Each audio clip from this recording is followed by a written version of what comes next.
Το βάλεις εδώ. Εντάξει, το βάλεις εδώ. Βάζεις το χώμα. Ωραία. Τώρα εδώ. Ό,τι έχει πέτρα το βγάζεις, ας πούμε. Θα σου τις πέτρες να κάνεις ένα άλλο την ημέρα.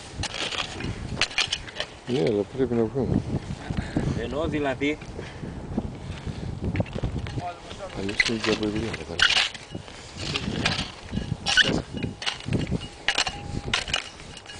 Όταν το βάζεις στο φυτό, δεν πρέπει να φαίνεται αυτό το μαύρο εδώ.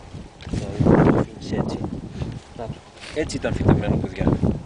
Το βλέπετε αυτό? Αυτό είναι λάθος. Δηλαδή δεν επιτρέπεται, ας πούμε, τόσο μεγάλο βάθος του εδάφους και να φαίνεται αυτό το μαύρο. Δηλαδή αυτό το φυτό θα ξεραθεί αυτή τη στιγμή. Γιατί οι ρίζες αυτές πόσο θα κρατήσουν η υγρασία? Ή βάζεις κι άλλο χώμα. Βάζεις κι άλλο χώμα και κάνεις και το λάκκο ταυτόχρονα.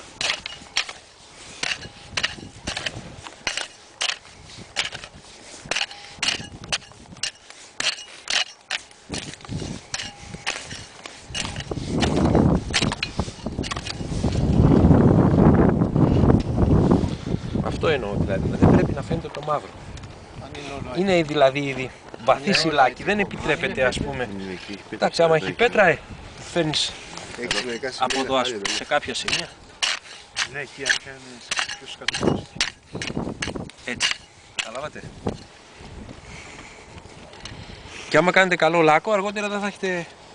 Οι εργασίες οι επόμενες που θα είναι διαμόρφωση λεκάνης θα είναι πολύ πιο εύκολες. Αυτό εννοώ δηλαδή.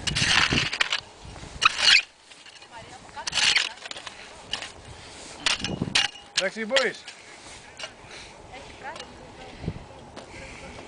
Τώρα να έχει πέτρα.